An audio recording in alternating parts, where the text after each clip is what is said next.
Stéphane Siegnowski, délégué aux enjeux climatiques à la Direction générale du Trésor.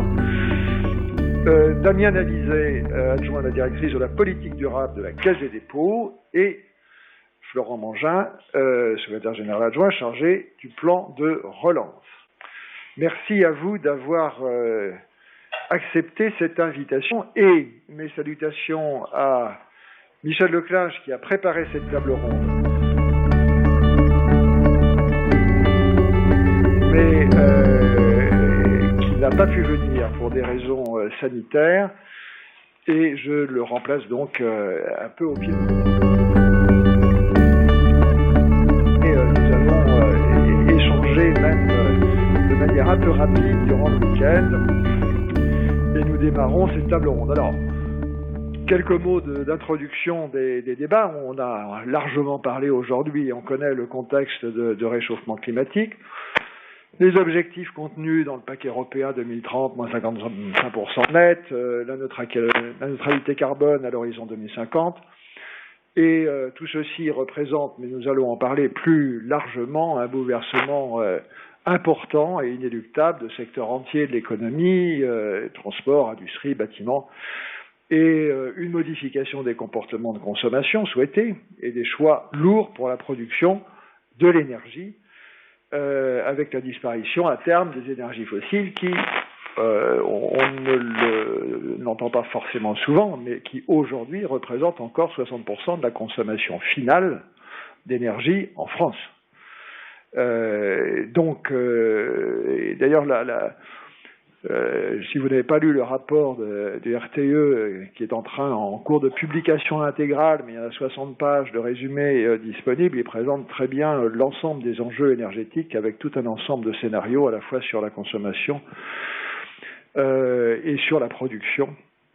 Le mix énergie renouvelable et énergie nucléaire, et tout ceci justifie l'urgence de l'action. Bon, alors on sait, le thème de cette table ronde, c'est à la fois de regarder en quoi ces enjeux ont modifié le positionnement, les outils, l'organisation des différentes institutions représentées ici.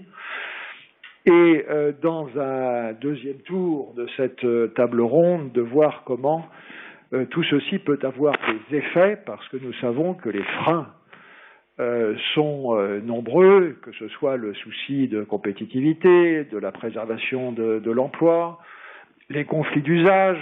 Moi qui suis de Saint-Brieuc, je vois la baie de Saint-Brieuc et des éoliennes qui ont beaucoup de mal à sortir de l'eau, si je puis dire, les habitudes de consommation et l'aspiration d'ailleurs aussi au développement de pays pauvres qui veulent accéder à un ensemble de ressources et de confort.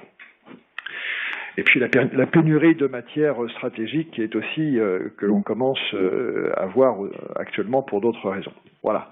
Donc les enjeux sont énormes. Les risques sont également énormes. Vous allez peut-être en parler puisque c'est quand même un des volets importants. Et je vous propose donc, après cette brève introduction, de commencer nos échanges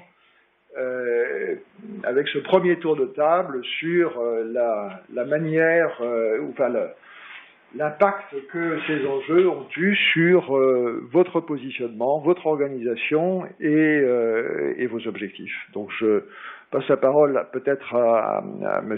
Siegnowski sur la direction générale du Trésor, dont les missions sont connues, donc on ne va pas forcément y revenir, mais vous allez nous dire avec quels nouveaux outils et quelle transversalité vous abordez toutes vos missions, que ce soit sur l'élaboration, le suivi des politiques économiques, l'articulation avec la taxonomie européenne peut-être, enfin, tous les éléments que nous venons de voir. Donc je vous passe la parole.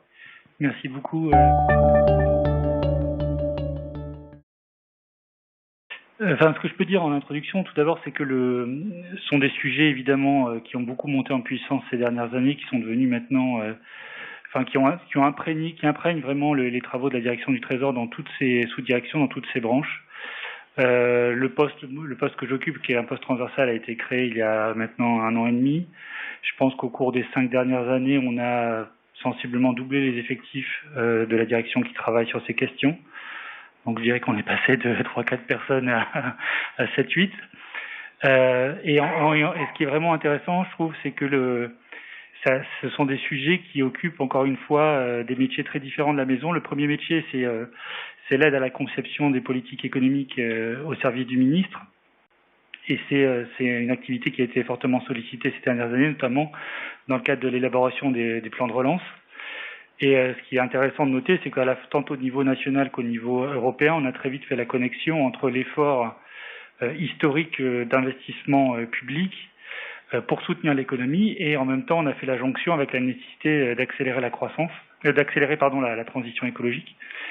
Et c'est en faisant cette connexion qu'on a proposé plusieurs des mesures qui ont été déployées dans le cadre de ce plan de relance. Mais bon, je vais peut-être pas rentrer dans le détail, mais typiquement sur la rénovation du bâtiment, sur la décarbonation de l'industrie, il y a un certain nombre de mesures à l'élaboration desquelles on a pu contribuer en faisant dès le départ ce diagnostic qu'il fallait saisir cette opportunité pour mieux cibler la dépense publique. Et une deuxième chose qu'on fait beaucoup historiquement, c'est tout ce qui a trait aux négociations internationales, donc à la fois au niveau européen et au niveau vraiment multilatéral, voire mondial. Et là, on observe aux premières loges la montée en puissance de ces questions, puisque, il est évident que non seulement c'est la plus grande défaillance de marché que le monde n'ait jamais connue, pour reprendre les mots de Nicolas Stern, mais c'est aussi le plus grand jeu non coopératif mondial que l'humanité n'ait jamais connu. La France, c'est 1% des émissions mondiales, l'Union européenne, c'est 9%. Et donc, si on agit au niveau national, n'a absolument aucun intérêt, même pour montrer l'exemple. Et donc, il y a deux leviers. Il y a le levier européen qui est évident et qui s'impose de lui-même, puisqu'aujourd'hui, l'essentiel des normes, l'essentiel du cadre est posé au niveau européen. 40% de nos émissions obéissent au système de quotas d'émissions qui est lui-même déjà communautaire. Et dans les autres domaines, il y a beaucoup de normes qui sont décidées au niveau européen, les normes d'émission des voitures, les normes d'efficacité énergétique des bâtiments, etc., etc. Et tout cela, je ne sais pas si vous en avez déjà parlé, est en train d'être revu en profondeur dans le cadre de l'énorme paquet législatif Fit for 55, à la négociation duquel on participe, avec deux accroches particulières pour ma direction, la direction du Trésor, qui sont d'une part les enjeux d'extension de la tarification carbone, et donc de réforme du système des quotas d'émissions et son extension à d'autres secteurs, et son complément, son miroir, qui est le mécanisme d'ajustement au carbone aux frontières pour limiter les effets de fuite. Et l'autre aspect sur lequel on travaille énormément, c'est le verdissement de la finance, en sachant que le secteur financier, c'est le seul secteur qui est vraiment quelque part cité en tant que tel dans l'accord de Paris, puisqu'on considère que l'un des grands objectifs de l'accord de Paris, aux côtés de l'atténuation et de l'adaptation, c'est l'alignement de l'ensemble des flux financiers. Et cela, ça peut être fait, les États peuvent bien sûr y contribuer, mais l'important, c'est aussi d'embarquer tous les acteurs, les gestionnaires d'actifs, les banques, etc. Donc ça, c'est au niveau européen. L'Union européenne aussi a un agenda très charnu sur la finance durable, la taxonomie, etc. On pourra peut-être en rentrer dans le détail ultérieurement. Et puis au niveau plurilatéral, plus large, les sujets sur lesquels on travaille énormément, c'est bien sûr la finance climat, dont on a vu à Glasgow qu'elle est un enjeu de négociation absolument central. Donc juste pour bien expliquer, la finance climat, ne pas confondre avec la finance verte, la finance climat, c'est de la finance transfrontalière. Donc ce sont les fameux 100 milliards de dollars par an que les pays développés se sont engagés à fournir aux pays en voie de développement pour les aider dans leur transition. Un engagement qui avait été conçu à Copenhague, qui a été formalisé à Paris, et dont on faisait le premier bilan d'étape à Glasgow, pour constater justement qu'il n'a pas été tenu, en tout cas pas à l'horizon, pas à la première échéance de 2020. Et donc là-dessus, la France est particulièrement impliquée pour contribuer au maximum à ces 100 milliards. On fait à peu près 5 à 6 milliards. Damien, dans ses précédentes fonctions, il apportait tout son savoir-faire. Et donc l'idée, c'est de continuer à pousser à la fois ce qu'on fait au titre de notre agence bilatérale, l'AFD, et de compléter avec ce que font toutes les grandes banques multilatérales, la Banque mondiale, les banques régionales, la Banque asiatique, la Banque africaine, etc., Donc, en tant qu'actionnaire présent au conseil d'administration de ces grands établissements, pousser des stratégies de verdissement les plus ambitieuses possibles pour qu'en cumulant tous ces flux, on arrive à atteindre non pas l'ensemble des besoins des pays en voie de développement, puisqu'ils sont très supérieurs à ces 100 milliards, mais qu'on puisse au moins tenir le cap de la promesse qui a été faite, et qui est un enjeu qui est plus qu'un enjeu de financier, qui est un enjeu vraiment de crédibilité, de confiance entre les pays en voie de développement et les pays développés. Et on a pu constater encore il y a quelques semaines à Glasgow que la situation et que ce déficit de confiance pèse aussi dans l'ambition climatique. Peut-être je m'arrête ici pour ce premier tour. On peut continuer après. Oui, bien sûr. Je vais passer du coup la parole à Marion Cochard. Donc la Banque de France n'est pas très loin dans ce dispositif, donc vous allez peut-être nous dire en quoi son rôle peut-être est en train de changer aussi, ou sur quels aspects les efforts sont faits en particulier dans le cadre d'un réseau européen, international, etc. Donc c'est à vous.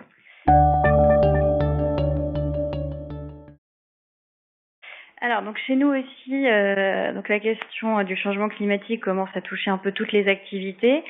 Donc moi, je travaille à la Banque de France à la direction de la conjoncture et des prévisions macroéconomiques. Donc c'est une prévision qui est un peu loin des questions financières, où on réalise les prévisions macroéconomiques et de finances publiques pour la Banque de France, qui sont publiées tous les trimestres. Donc chez nous, la question climatique est plutôt récente, donc j'y reviendrai, je pense, plutôt dans la deuxième partie de la table ronde.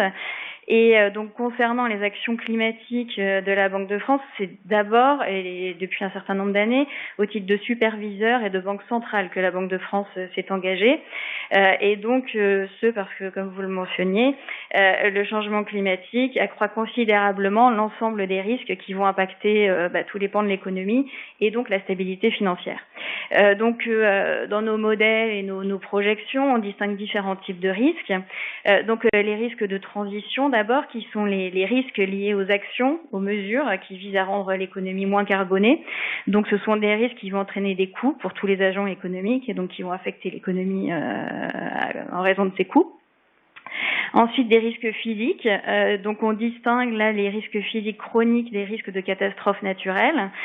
Donc, les risques physiques chroniques, ce sont tous les coûts qui sont liés à l'impact du changement climatique et aux coûts d'adaptation. Donc, les coûts, ça va être par exemple une baisse tendancielle de la productivité du travail, des coûts dans le domaine de la santé. Ça va être des baisses de rendement dans l'agriculture, par exemple. Et les coûts d'adaptation, ça va être par exemple l'adaptation à la montée des eaux qui va affecter plus ou moins les différents pays. Donc voilà pour les risques chroniques. Et ensuite, on distingue les risques de catastrophes naturelles parce qu'ils sont beaucoup plus difficiles à modéliser, à prévoir. Et donc, pour l'instant, on a tendance à ne pas les intégrer à nos modèles et à nos projections.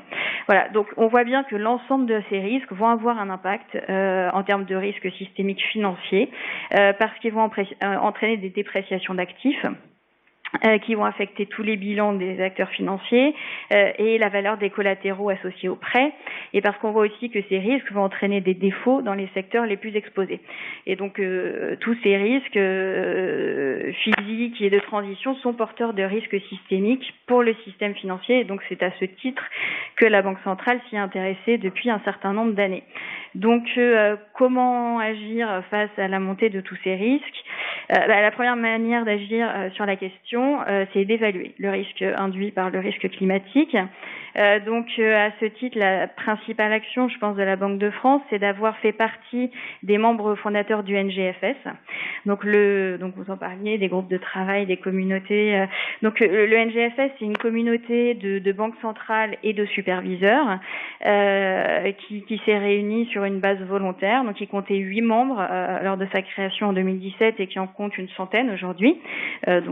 Qui est montée en puissance très rapidement et dont l'objectif est de partager des méthodes, des pratiques qui visent à d'abord contribuer à la gestion du risque financier, enfin du risque climatique, l'impact du risque climatique sur le risque financier, et d'autre part de favoriser la mobilisation de la finance pour soutenir la transition vers une économie plus soutenable. Voilà, donc depuis 2017 le NGFS travaille, la Banque de France, la France en est est en charge du secrétariat, donc ça en a été un membre fondateur et très actif depuis le début, et donc ils ont publié un certain nombre de rapports, de préconisations, donc il y a énormément de travail qui a été fait à ce niveau-là. Par ailleurs, la Banque de France a publié un stress test climatique en 2021 que la CPR a réalisé en 2020. Donc ça aussi, ça a été un gros travail. La Banque centrale européenne devrait suivre en 2022 et c'est la première banque centrale de l'eurosystème à avoir fait cet exercice, donc qui a été très intéressant, notamment en termes de méthodologie. Hein, on voit qu'il y a encore pas mal de choses à approfondir, mais au moins la première publication a eu lieu.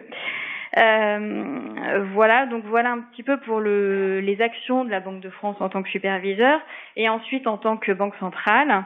Il y a aussi un gros travail qui a été fait sur la stratégie d'investissement sur les portefeuilles non monétaires. Donc les portefeuilles non monétaires, ce sont les fonds propres de la Banque de France et les engagements retraite. Et donc il y a un gros travail qui a été fait pour aligner ces portefeuilles sur l'objectif des 2 degrés qui sont d'ores et déjà atteints, et donc désormais le travail continue pour aligner les portefeuilles de la Banque de France sur l'objectif d'1,5 degré. Et par ailleurs, la Banque de France s'est engagée à sortir ses portefeuilles du charbon totalement d'ici la fin 2024, et une sortie aussi progressive du pétrole et du gaz non conventionnel. Donc en tant qu'investisseur, il y a un gros travail qui a été fait pour réorienter les portefeuilles. Et je vais finir sur la politique monétaire. Elle se joue au niveau de la Banque centrale européenne, et donc je vais finir sur la revue stratégique qui a été publiée par la Banque centrale européenne en juillet 2021 sous l'égide de Christine Lagarde, et qui accorde une part très importante à la question climatique. Et donc ça c'est un thème qui a pris énormément d'importance aussi à la BCE. Et donc cette revue stratégique, elle rappelle les principaux mandats de la Banque centrale européenne. Donc le premier mandat, ça reste le maintien de la stabilité des prix, et il y a un ensemble d'objectifs, de mandats secondaires, donc macroéconomiques, et aussi de protection de l'environnement. Et donc toute la question a été de savoir, et ça a été beaucoup débattu, tous les pays n'étaient pas d'accord, de savoir si la lutte contre le changement climatique était au cœur ou non du mandat de la Banque centrale européenne. Et donc la revue stratégique, elle répond à cette question, et elle conclut que oui, que la question climatique est au cœur du mandat de la Banque centrale européenne, et ce au nom du premier mandat, donc du mandat de la stabilité des prix, puisque le changement climatique va avoir un impact sur la stabilité des prix avec tous les risques que j'ai évoqués précédemment. Et donc sans même avoir à invoquer les objectifs secondaires, c'est bien au nom du premier mandat que la Banque centrale européenne a fixé toute une feuille de route, du coup, qui vise à apporter notre part dans cette lutte contre le changement climatique. Donc voilà. Merci beaucoup pour ce premier tour d'horizon. Donc je vais peut-être passer la parole à Damien Navizet. La Caisse des dépôts a de multiples missions et ramifications et peut intervenir par beaucoup d'aspects. Alors vous avez, si j'ai bien compris, la particularité d'avoir été précédemment, ou il n'y a pas très longtemps, à l'AFD, si j'ai compris l'allusion. Donc vous avez une vision dont vous pouvez effectivement aussi parler si vous le souhaitez, mais dites-nous d'abord peut-être dans quelle mesure la Caisse des dépôts, en tant qu'acteur majeur dans le financement de l'économie, se positionne au regard des enjeux.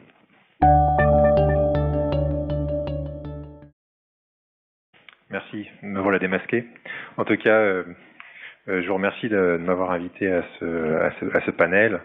Je suis ravi qu'on puisse avoir vraiment des acteurs tous complémentaires de la question ce soir.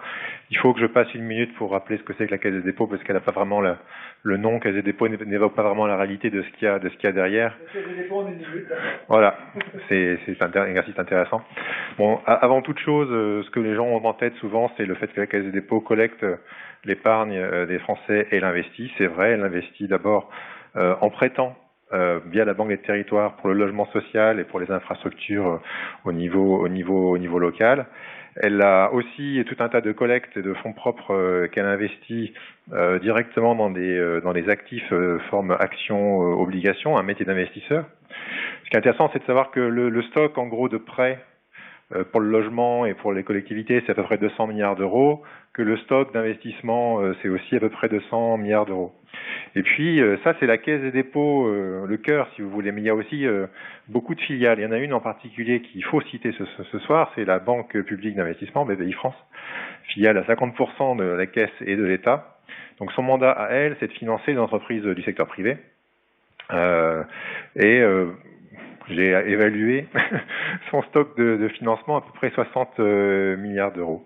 La Caisse des dépôts, c'est un groupe qui comporte encore bien d'autres filiales. Il y en a une importante qui est le groupe La Poste, qui elle-même a une composante financière assez importante, mais aussi des filiales opératrices dans le monde réel, on va dire ça comme ça, Transdev dans les transports, Aegis dans les infrastructures, le conseil aussi, la Compagnie des Alpes dans le tourisme.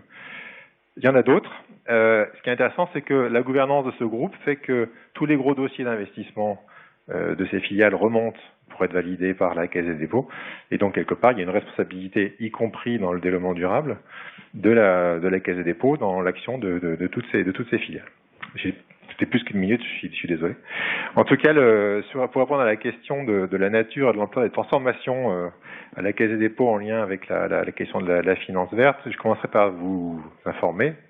C'est ça la Caisse des dépôts est en train de réfléchir à définir sa raison d'être. C'est dans le cadre de la loi Pacte, société à mission, on a besoin d'avoir une raison d'être. Donc une enquête récente auprès de tous les collaborateurs du groupe, avec des questions ouvertes, donc on n'a pas à être trop guidé, a montré que parmi le principal enjeu, le premier enjeu qui est cité par les collaborateurs de tout le groupe, y compris les filiales, qu'est-ce qui fait le ciment, quel est l'enjeu principal auquel le groupe doit faire face? La première réponse, c'est la transition écologique et énergétique. Donc je trouve ça plutôt encourageant en termes de transformation aussi. C'est pas arrivé en un jour, mais on est arrivé à un stade aussi de maturité aussi dans l'engagement de chacun des collaborateurs. Il faut avoir ça en tête. Mais globalement, un peu comme les collègues l'ont dit avant moi, ça s'est accéléré tout ça depuis bien sûr la COP 21 en 2015, date à laquelle la Caisse des dépôts a pris ses premiers engagements. Il faut quand même voir que c'est bien le climat en fait qui a animé, engendré toutes ces transformations avant tout. Avec 3 leviers, faire plus de verre. L'opportunité, c'est d'abord d'investir naturellement. La Banque des Territoires et BPI-France doivent investir 40 milliards d'euros dans les 5 prochaines années sur la transition écologique et énergétique.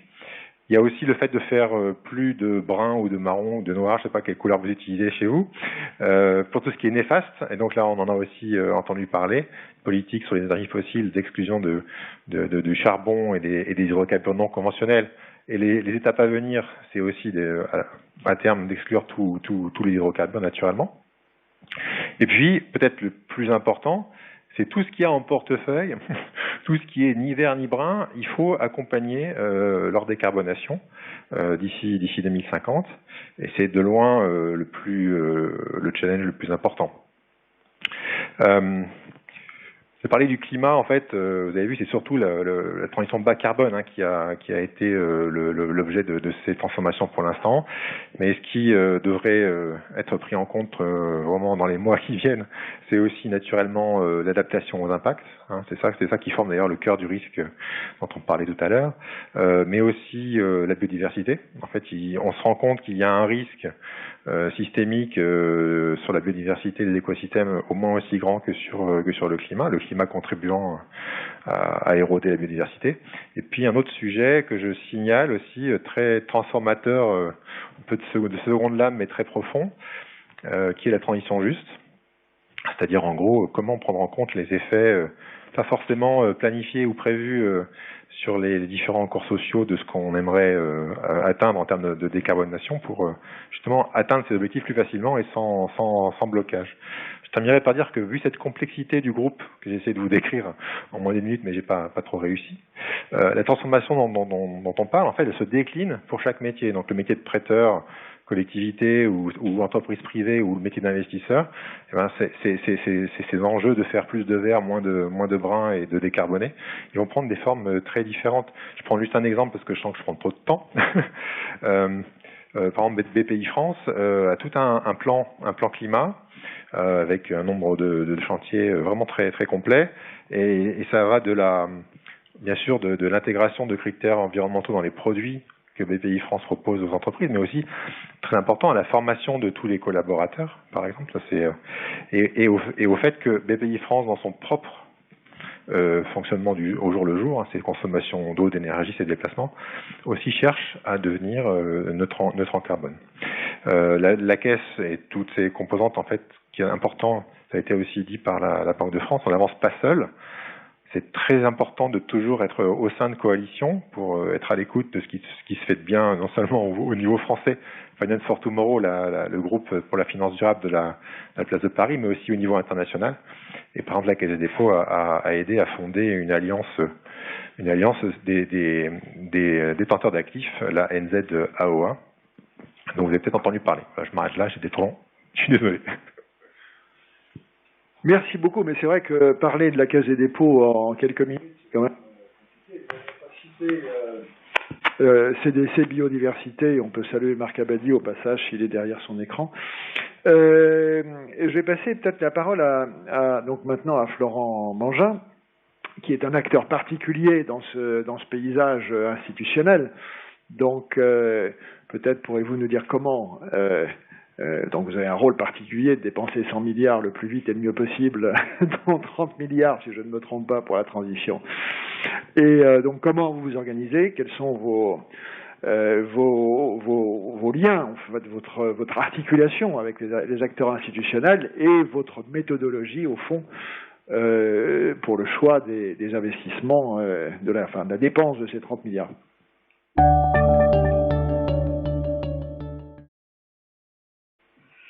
Très bien, écoutez, d'abord merci beaucoup pour votre invitation. Quelques mots d'abord effectivement pour expliquer notre organisation. Donc moi je représente le secrétariat général chargé du plan de relance. Donc c'est une structure qui n'a pas beaucoup de problèmes de raison d'être, pas beaucoup besoin de se chercher, puisque effectivement notre but c'est de piloter la dépense de ces 100 milliards d'euros qui constituent le plan de relance.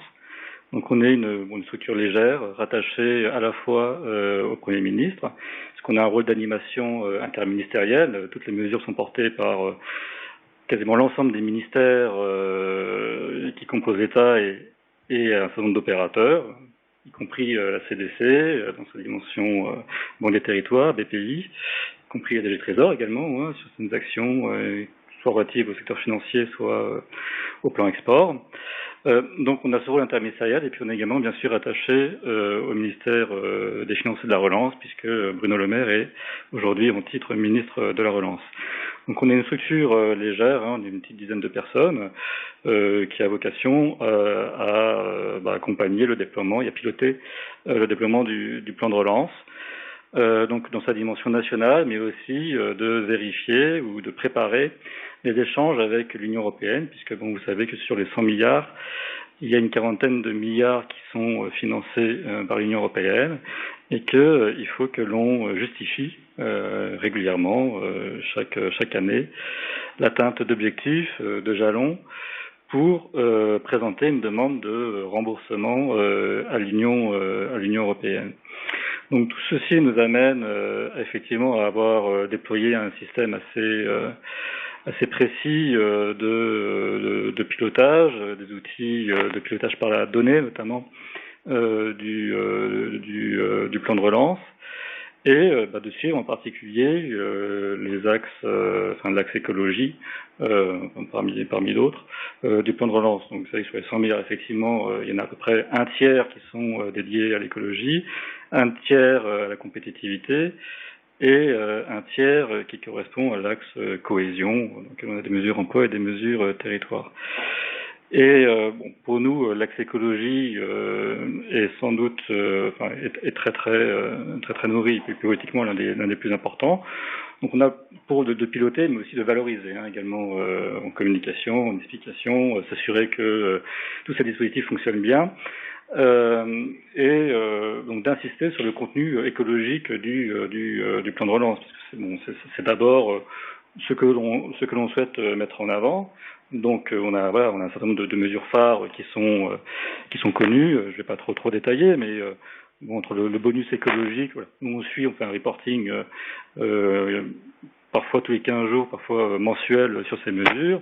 Le bonus écologique, 230 000 primes à la conversion en véhicules légers qui ont été distribuées et qui permettent de faciliter l'achat ou la location de véhicules peu polluants. On a également des actions très fortes en matière de recyclage, de valorisation des déchets. On a plus de 56 centres de tri qui ont été modernisés. On a l'action dont a parlé Stéphane en matière de rénovation thermique des bâtiments, où on a déployé un plan très ambitieux dans le parc de l'État notamment, pour la direction de l'immobilier de l'État. Ça a été un pas en avant considérable. C'était une chance unique pour eux d'avoir autant de moyens. Et donc ce sont 5600 projets de rénovation thermique qui ont été soutenus sur l'ensemble du parc public, et puis également bien sûr dans le parc privé avec MaPrimeRénov'.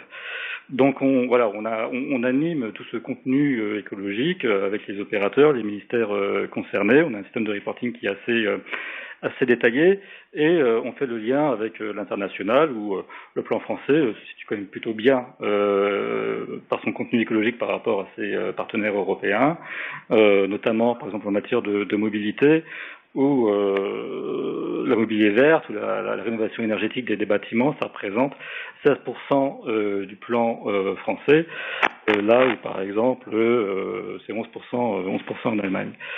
On essaie de valoriser, de communiquer, de mesurer la manière dont se déploie le plan de relance. Après, il y a un point intéressant sur lequel j'aimerais essayer de m'attarder quelques instants, c'est dans le GPR, nos structures. C'est un endroit également intéressant pour regarder comment peut se concilier le rapport entre croissance et transition écologique, puisqu'on voit bien qu'on est amené à mettre en œuvre un plan dont le premier objectif a été quand même de retrouver le niveau de croissance, le niveau d'emploi qui précédait la crise sanitaire.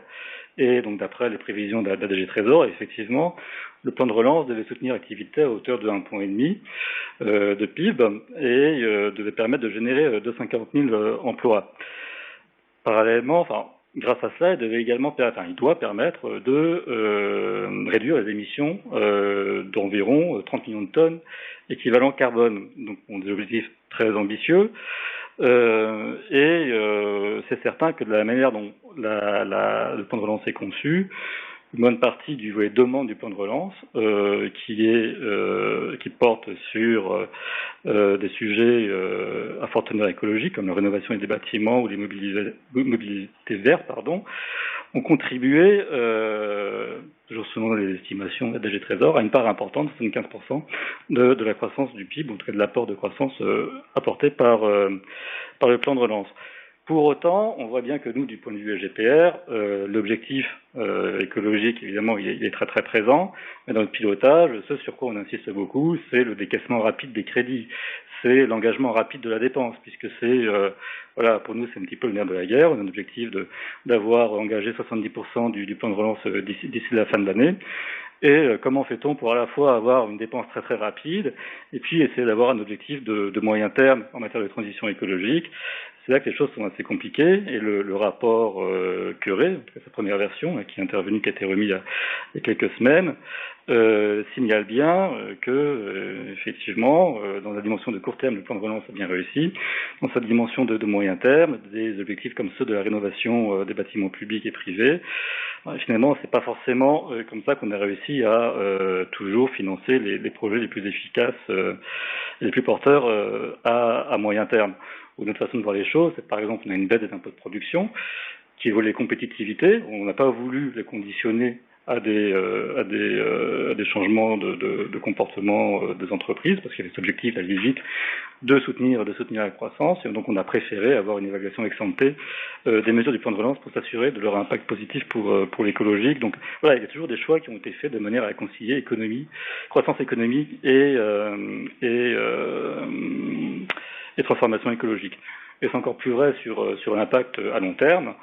Dans quelle mesure est-ce que le plan de relance aura un impact sur la croissance de long terme? On a des estimations, des commissions qui circulent, qui montraient que c'est pas si, c'est pas peu, mais c'est pas non plus un changement total d'échelle. Voilà, un impact entre moins 0,7 et 0,55% d'après la Commission européenne, selon mes notes. Mais en tout cas, ce que le plan de relance n'apporte pas, c'est des réponses, c'est un apport partiel. Il ne pose pas la question du prix du carbone, il ne pose pas la question de la taxation du carbone. Donc c'est qu'un outil de transition écologique, mais qui lui-même est immergé doit suivre d'autres objectifs qu'il doit concilier. Donc nous, notre rôle de ce point de vue-là, c'est aussi surtout de vérifier quelles sont les mesures qui fonctionnent bien, quelles sont celles qui ont un impact, comment est-ce que les aménager, faire en sorte qu'elles soient le plus faciles à s'approprier. Et voilà, une fois que cette dynamique ou cet élan a été donné, de s'assurer que le pilotage est le mieux assuré possible. Merci. Donc on a déjà un premier paysage. Pour que tout ça marche, qu'est-ce qu'il faut? Je vous propose d'entamer le deuxième tour de table par la réponse à cette question. C'est qu'est-ce qu'il faut faire maintenant, ou à terme, pour que ça fonctionne, peut-être d'abord en termes de gouvernance, parce que pour l'instant, on a l'impression d'une multitude d'acteurs, d'un sujet extrêmement complexe, qui n'est pas que national, qui est européen, qui est international, un foisonnement d'idées et d'initiatives. Est-ce que c'est une bonne question? Peut-être vous me direz que ce n'est pas une bonne question et ça se passera autrement. Donc première question, tour de table, quelle gouvernance pour atteindre les objectifs finaux que nous avons vus tout à l'heure? Qui veut commencer? C'est libre, hein? Je ne distribue pas la parole.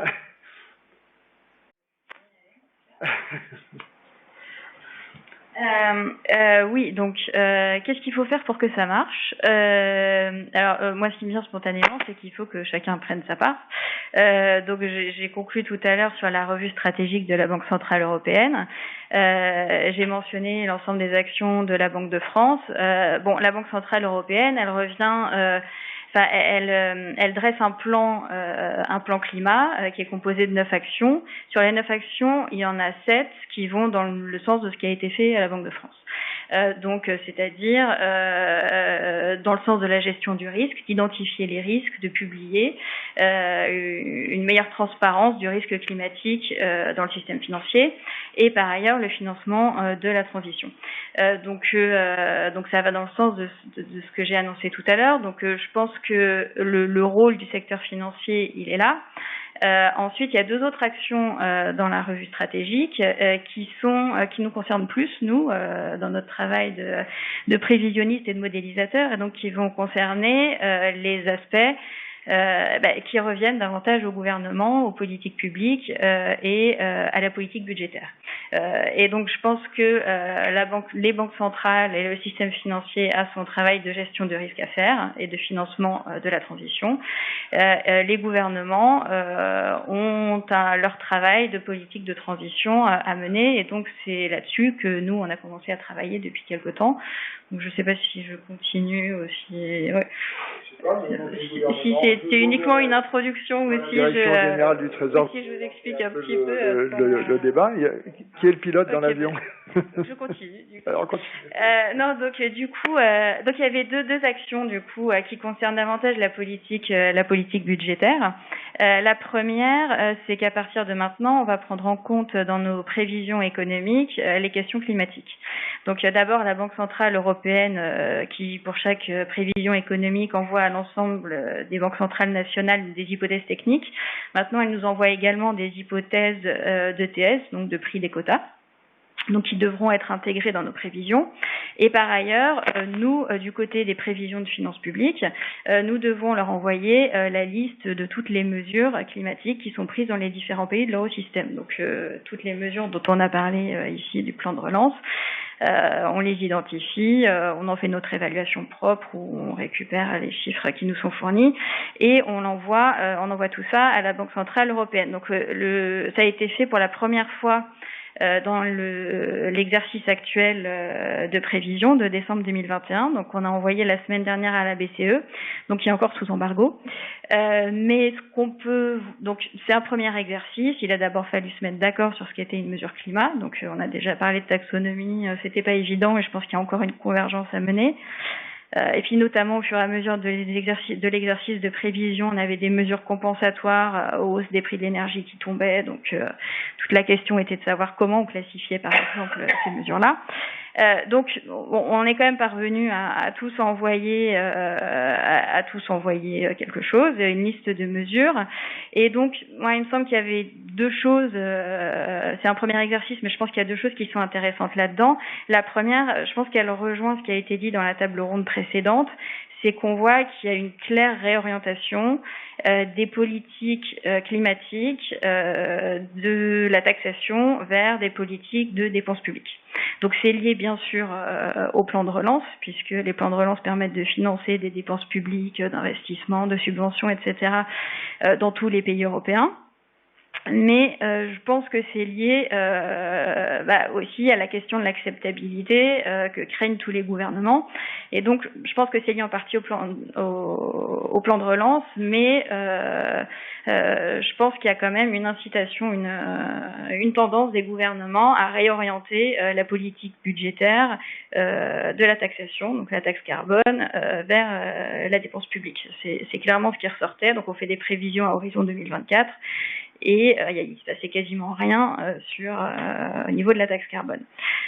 Donc ça, c'était le premier point. Et le deuxième point, c'est qu'on voyait quand même un début une augmentation encore légère, mais des coûts en matière de finances publiques liés aux catastrophes naturelles. Donc avec les inondations en Allemagne, avec ce qui s'est passé en Grèce, en France aussi l'indemnisation des gels du printemps.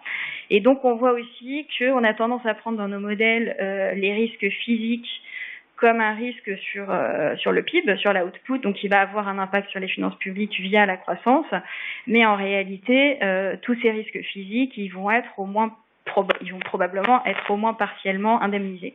Donc là aussi, il y aura des coûts directs de finances publiques, de dépenses de finances publiques. Donc c'est ça.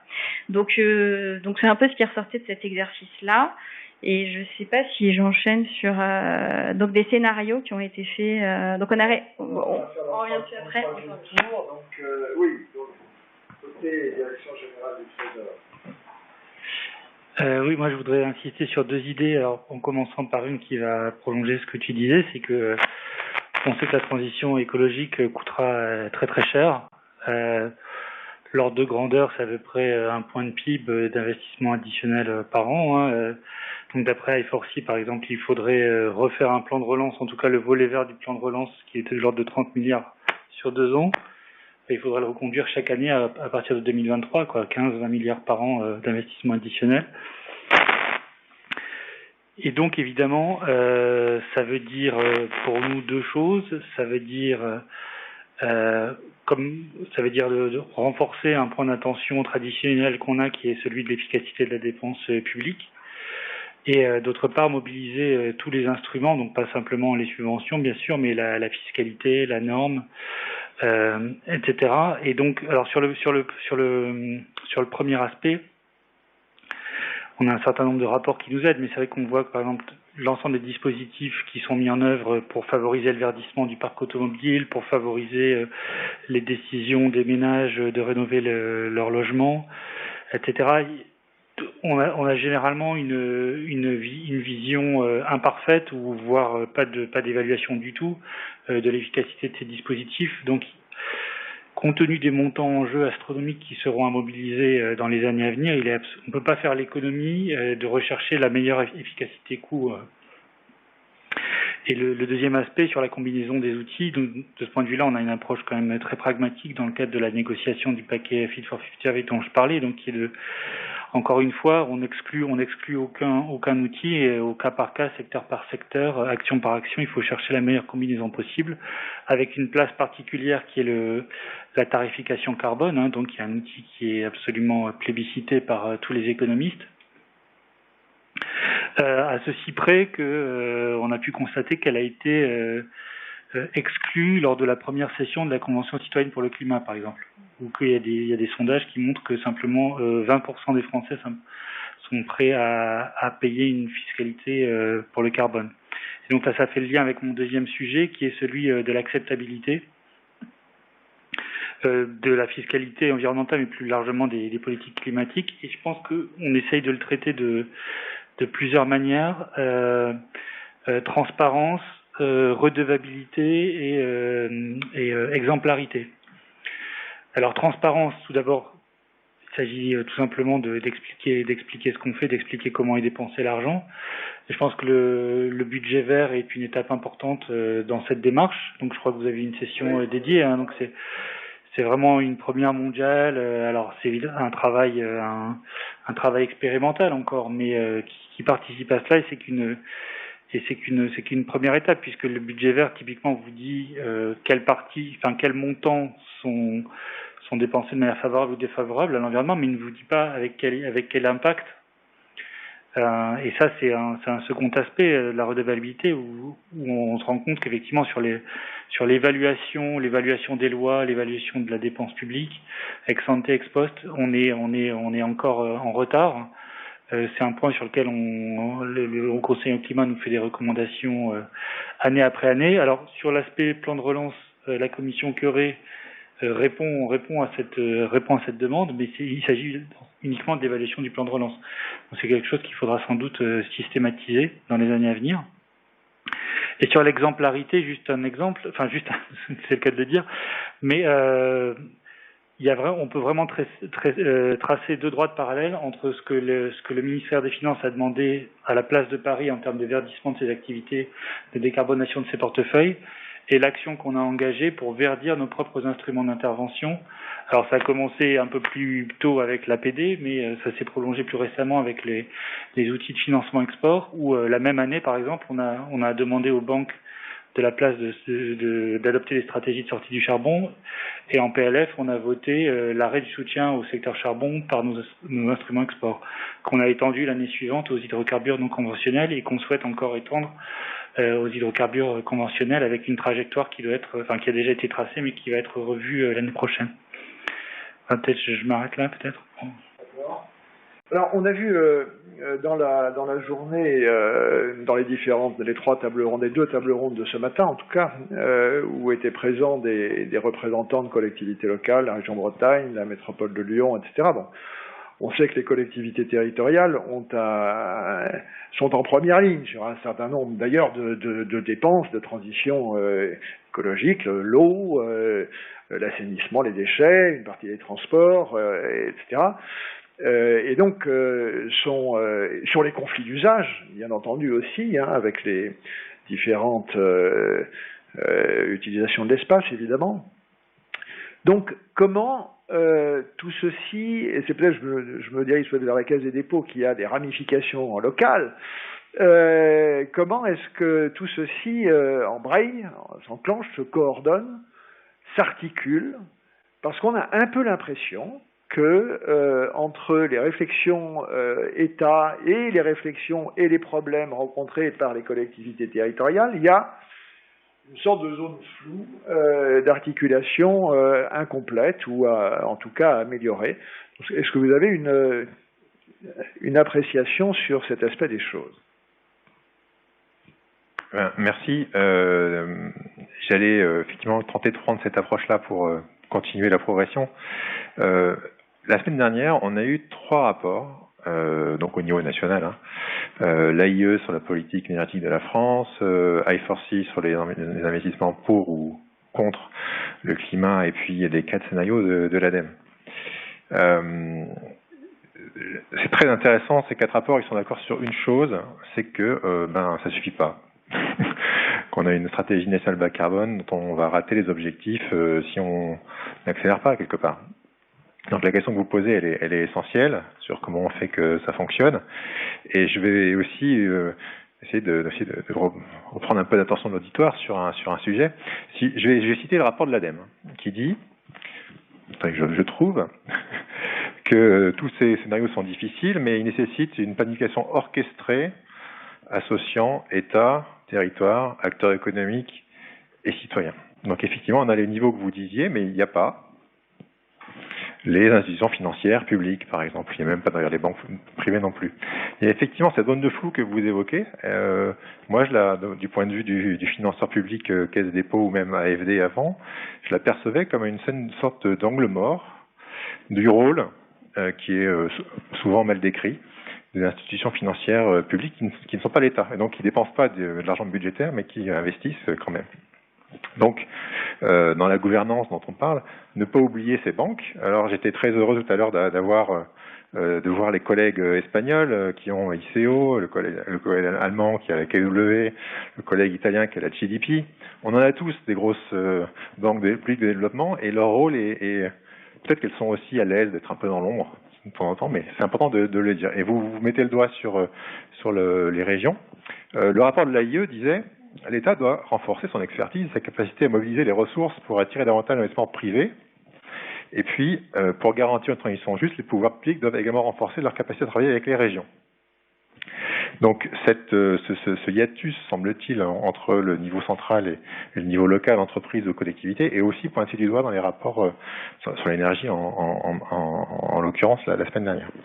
Et effectivement, mobiliser, d'une certaine manière, l'investissement privé pour la transition énergétique, mais aussi orienter, conseiller, on va dire, pour dire mobiliser les pouvoirs publics locaux dans des solutions durables à long terme, c'est aussi fait partie des missions explicites de la Caisse des dépôts.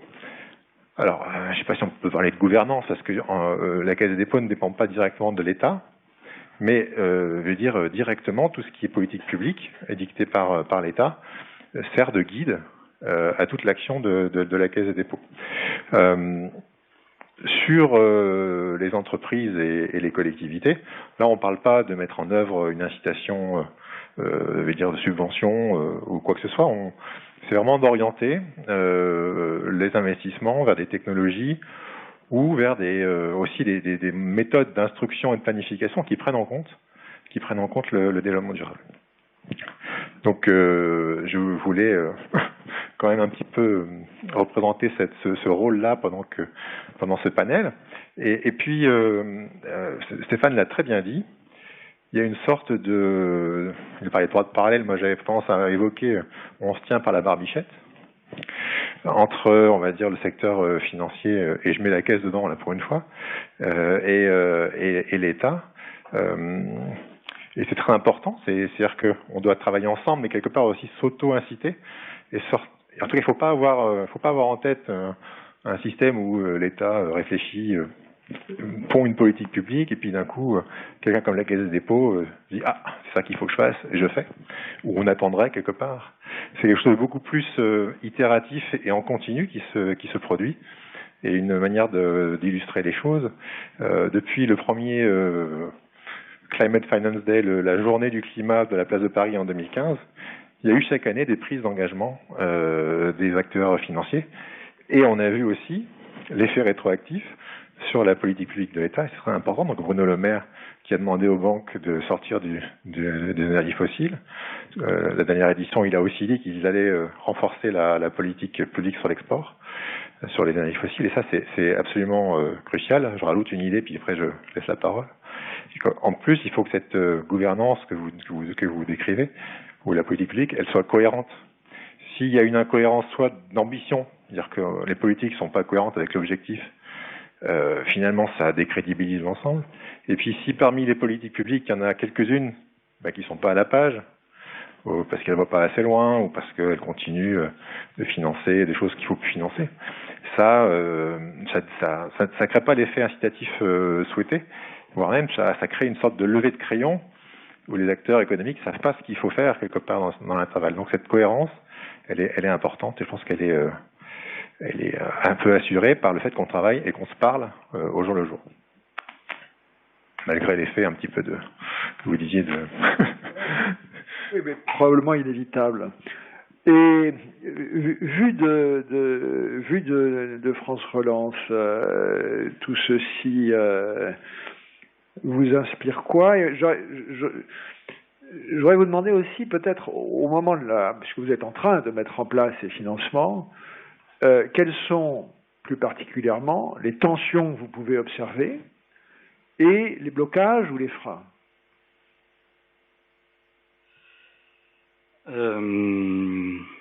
En termes de clés pour le succès, en tout cas de notre point de vue, à partir du cas pratique du plan de relance, donc, puisque c'est un objet qui est quand même bien identifié, on a 900 milliards par mois, mais pas plus non plus, avec des leviers qui vont pas être amenés à évoluer beaucoup d'ici les prochains mois. Donc de ce cas pratique, moi j'aurais quand même d'abord insisté sur les enjeux de gouvernance, comme l'ont fait les personnes qui ont pris la parole avant moi. C'est vrai que pour nous, d'abord la démarche de budget vert est quand même très très structurante dès la conception du plan de relance, mais également dans son pilotage. Voilà, donc je rappelle quand même que le plan de relance effectivement a permis de déployer cette innovation en termes de comptabilité publique, de budget, et que ça s'est fait au niveau national avec une cotation des mesures du plan de relance par l'inspection des finances et le commissariat général à l'écologie et au développement durable, et puis au niveau européen, en application des règles de la facilité de relance et de résilience qui nous impose ce système de cotation, le principe de do no significant harm, donc il va falloir des mesures qui soient nuisibles pour l'écologie, et qui nous impose un minimum de 37% de composantes du PNRR français, donc la partie du plan de relance qui est financée par l'Union européenne. Finalement, nous, on est arrivé à plus de 50%. Donc tout ceci, toute cette mécanique, a été l'occasion, le plan de relance a été l'occasion de la mettre en œuvre, mais aussi a un impact très concret. Donc ça a un impact d'abord en termes de transparence et d'appropriation, je pense, par les différents acteurs. Parce que, d'abord, cet exercice de démarche de budget vert, maintenant, on s'inscrit totalement dans le processus budgétaire, ce qui veut dire pour nous qu'on a régulièrement des comptes à rendre sur ces questions-là, auprès des parlementaires qui enquêtent sur l'exécution du budget de l'État, l'exécution des plans de relance. On a également des comptes à rendre sur ces sujets à la Cour des comptes. Au-delà, évidemment, à tous les instituts ou tous les organismes, les instances qui suivent le plan de relance, évidemment la Commission, le FMI, mais également tous les think tanks ou les instances comme I4C qui a été mentionné, mais qui après peuvent utiliser ces données, ces éléments pour faire leur propre contre-expertise, pour pouvoir faire leur propre évaluation, cotation des mesures écologiques du plan de relance. Et en matière de transparence, le plan de relance prévoit également son propre système d'évaluation avec le comité Curie. Et nous-mêmes au SGPR, on s'efforce de mettre en ligne toutes les données possibles. Donc on pratique l'open data, toutes les données sur la mise en place, l'exécution du plan de relance sont disponibles sur les sites du gouvernement. Au-delà de la simple identification des mesures budgétaires ou des activités liées aux mesures du plan de relance, ce qui est intéressant, c'est de voir que dans le débat, l'Institut s'en empare pour s'assurer également de la cohérence de ces dépenses, des mesures du plan de relance, avec les objectifs nationaux. Donc le Conseil pour le climat s'est interrogé sur la cohérence avec la stratégie bas carbone. I4C s'est interrogé sur la cohérence avec les attentes de la Convention citoyenne. Donc on voit que ça a permis d'alimenter un débat et de faciliter une appropriation par l'ensemble des acteurs. Au niveau des entreprises, là en ce moment, on est également en train de travailler, à titre d'exemple, sur une disposition qui a été prise par amendement l'an dernier au projet de loi de finances, qui va imposer à toutes les entreprises qui bénéficient de mesures du plan de relance d'établir un bilan simplifié de leurs émissions de gaz à effet de serre. Donc toutes les entreprises de plus de 50 salariés. Donc là aussi, le plan de relance va être un levier pour la transparence et pour cette appropriation. Après, nous, ce qui est intéressant également en matière d'innovation de politique publique, c'est comment est-ce qu'on intègre effectivement, c'est un peu votre question, ça au pilotage du plan de relance. Donc, j'ai dit, on a mis en place une série d'indicateurs qui permet de s'assurer des effets du plan de relance. Voilà, on mesure les économies d'énergie générées par MaPrimeRénov', on mesure les émissions évitées grâce aux projets qu'on finance de décarbonation de l'industrie. Tout ceci nous permet d'objectiver les effets de ces mesures. Et on s'y intéresse. C'est vrai que, comme je l'ai dit tout à l'heure, notre objectif premier, c'est quand même d'abord s'assurer la fluidité du plan de relance, de son exécution rapide. Mais quand il s'agit d'aménager, de redéployer des mesures, des moyens, c'est des choses qu'on regarde et c'est des choses sur lesquelles les contraintes du budget vert, des critères qu'on s'est fixés, peuvent également jouer. Parce que il est très certain que quand on redéploie ou quand on adapte une mesure, on ne va pas dégrader la cotation écologique du plan de relance. Et donc, quand on aménage une mesure, on s'assure que on préserve au moins le niveau d'exigence qu'on a en matière d'impact écologique. Et puis, comme j'ai dit également, on s'assure de ce qui marche, de ce qui marche bien, de mettre en place la gouvernance qui va permettre à ces mesures de se déployer le plus efficacement. Donc on est en contact fréquent avec les préfectures. Des sous-préfets à la relance ont été déployés sur l'ensemble du territoire, qui ont un rôle d'animation territoriale et qui nous font remonter les freins, les difficultés qu'ils identifient sur le terrain et qui nous permettent après une appropriation plus facile de ces dispositifs par les publics. Et c'est comme ça, par exemple, qu'on a décidé de déconcentrer un certain nombre de mesures. Par exemple, le fonds friche a été déconcentré suite à une consultation avec les préfets. Et c'est aussi à partir de ces bilans qu'on alimente la réflexion sur ce qu'on pourra pérenniser ou comment est-ce qu'on pourra le pérenniser parmi l'ensemble des mesures qui aujourd'hui composent le plan de relance. Merci. Avant que nous entamions un dernier tour avant de conclure cette table ronde, je vais surprendre peut-être Michel Leclinch, mais il aurait dû être à cette place. Donc, je le salue à nouveau et je le vois sur l'écran. Michel, y a-t-il une question que je n'aurais pas posée, que tu aurais souhaité poser, ayant préparé cette table ronde avec nos intervenants?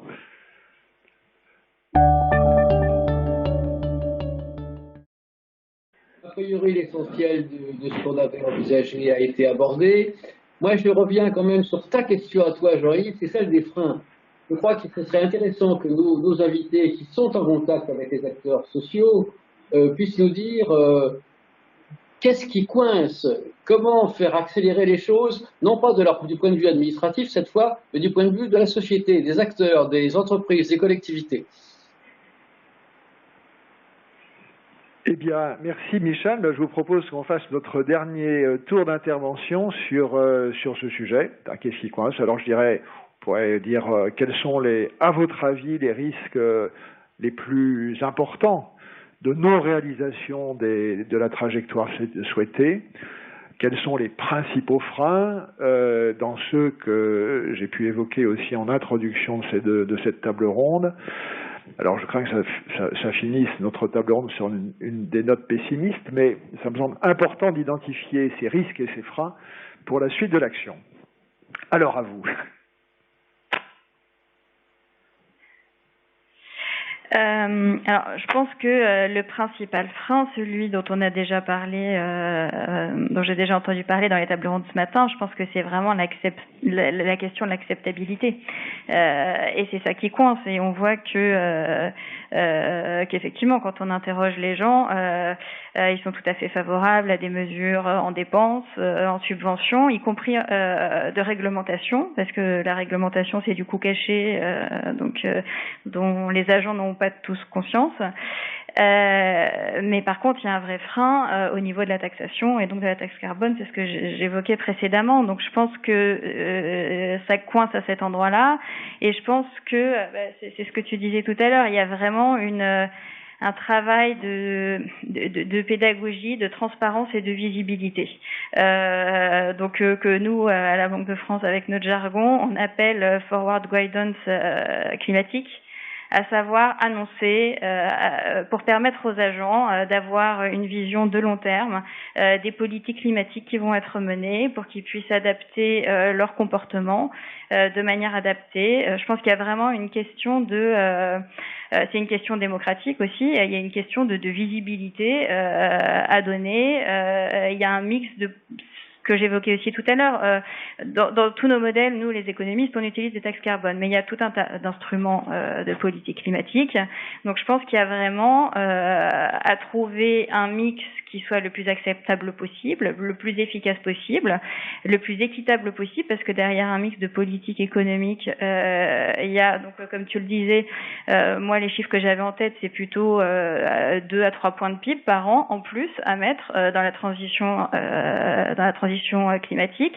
Donc, qui va payer, comment on répartit, et donc le mix de politique qui sera décidé va avoir un impact sur la répartition du coût entre les différents agents, entre les différentes générations aussi, parce que si on choisit de mener la transition climatique d'abord par la dépense publique, ça veut dire qu'on le fait par la dette publique, et donc on le fait peser sur les générations suivantes. Donc je pense qu'il y a vraiment un besoin de guidage prospectif et de visibilité, et je pense que sans ça, la question de l'acceptabilité va rester bloquante. Merci. Donc, en 1 ou 2 minutes, chacun pour conclure sur les risques, les freins ou ceux qui coincent, comme disait Michel Leclinge. Bon, il y a beaucoup de choses qui ont déjà été dites. Je souscris à tout ce que tu viens de dire. Peut-être ajouter quelques idées à cela. L'avantage de la tarification, évidemment, ça va sans dire, mais je m'exprime à titre personnel. L'avantage de la tarification carbone, c'est que ça permet de quelque part de décentraliser les décisions, puisqu'on s'appuie sur un signal prix, donc qui internalise dans tous les comportements la contrainte environnementale, et donc c'est la raison pour laquelle évidemment elle est plébiscitée par les économistes. Donc il y a les questions d'acceptabilité, etc. Il y a les questions aussi de visibilité, et quelque part la théorie économique est neutre entre le système de quotas d'émission et le système de taxation carbone. En France, on a les deux. Et on voit bien que les quotas d'émission sont beaucoup plus acceptés, tout simplement parce que les gens n'ont pas même conscience de leur existence. Tout comme la norme est beaucoup plus acceptée alors qu'elle peut avoir un coût caché équivalent, voire supérieur à celui de la taxation carbone.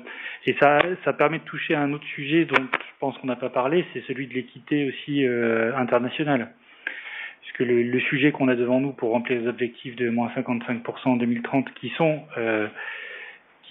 très difficiles à atteindre, puisque l'ancien objectif, l'objectif actuel jusqu'à sa révision dans la SNBC qui est de moins 40%, on a déjà mordu sur 2015-2018. Donc, pour remplir ces objectifs, on devra mobiliser tous les instruments, on en a déjà parlé. On devra vraisemblablement considérablement augmenter la tarification carbone. C'est ce qui est déjà prévu dans le projet sur la table de la réforme de l'ETS. Et tout ça n'a de sens que si soit le reste du monde en fait autant, soit dans l'hypothèse plus plausible où ça ne sera pas le cas, on se prémunit contre les effets de bord. Et donc ça revient au système d'ajustement carbone aux frontières qui permet d'imposer par le poids de notre marché à l'échelle mondiale notre ambition sur le reste du monde. Et ça aussi c'est très très important aussi en termes d'acceptabilité pour nos entreprises et partant pour l'ensemble du tissu social. En 1 minute.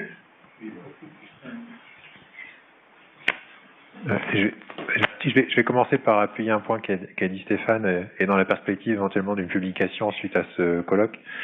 On aurait pu avoir, mais il n'y aura pas eu le temps de parler, quelqu'un qui représente l'aspect international des choses. Les finances publiques, elles sont aussi tournées vers l'international. Alors, pour compléter ce qui a été dit, en revanche, sur qu'est-ce qui coince, on peut se poser la question aussi des choses qui coincent chez nous, sans forcément demander ce qui coince à Mme Michu ou je pense que c'est important de reconnaître qu'aujourd'hui largement, enfin ce qui est la norme, c'est que l'action des gens dans l'organisation est pilotée par l'atteinte d'un chiffre qui encore très souvent est le chiffre de l'activité économique, le plan d'affaires. Et du coup, ça entraîne beaucoup de contradictions quelque part entre le discours et les actions. Donc pour broder sur ce thème-là, j'explique par exemple le gestionnaire d'actifs de la Caisse des dépôts, donc qui discute régulièrement avec les entreprises dans lesquelles on a pris des participations, demande un certain nombre de plans, d'objectifs, et une des choses qui est de plus en plus demandée par les investisseurs sur l'aspect make it work, faisons que ça marche, c'est que les managers soient aussi évalués sur des critères extra-financiers. Et il faut aussi que ça marche à la Caisse des dépôts et partout. Merci. C'est France Relance qui a le dernier mot, du coup, et après, nous mettrons fin à cette table ronde. Très bien. Du point de vue de France Relance, bon, d'abord, il y a des freins qui sont identifiés, mais on a quand même bien l'intention de remplir nos objectifs et de rapidement dépenser les 100 milliards d'euros. Et on est plutôt optimiste. C'est pas, ça devrait être possible dans les délais qui nous sont impartis. Qu'est-ce qu'on peut retenir de notre expérience? On se connaît, c'est aussi une question de momentum. On a eu avec la relance un momentum politique qui nous a permis effectivement de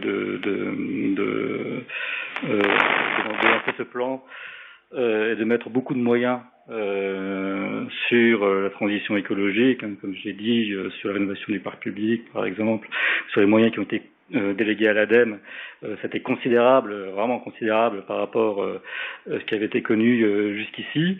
Et bon, il faut profiter à plein de ce momentum quand il est là, parce qu'aujourd'hui, on voit par exemple qu'il y a certaines mesures qui commencent tout juste à monter en charge, alors que la question de la relance, quand même, commence doucement à être derrière nous. Ensuite, il y a la question de la conciliation entre croissance et transition écologique. Donc c'est un point sur lequel j'avais essayé de donner quelques éléments tout à l'heure, mais c'est vrai qu'entre la massification des dispositifs, des aides pour aller le plus vite possible, et puis le ciblage des mesures les plus efficaces, il y a un arbitrage qui y a à faire, qui est pas évident, et ce n'est qu'un des arbitrages, je crois, entre croissance et transition écologique. Et puis enfin, notre point de vue, ce qui est essentiel, c'est également ce qu'il faut faire en termes de communication. Donc là, je rejoins pleinement ce qui a été dit.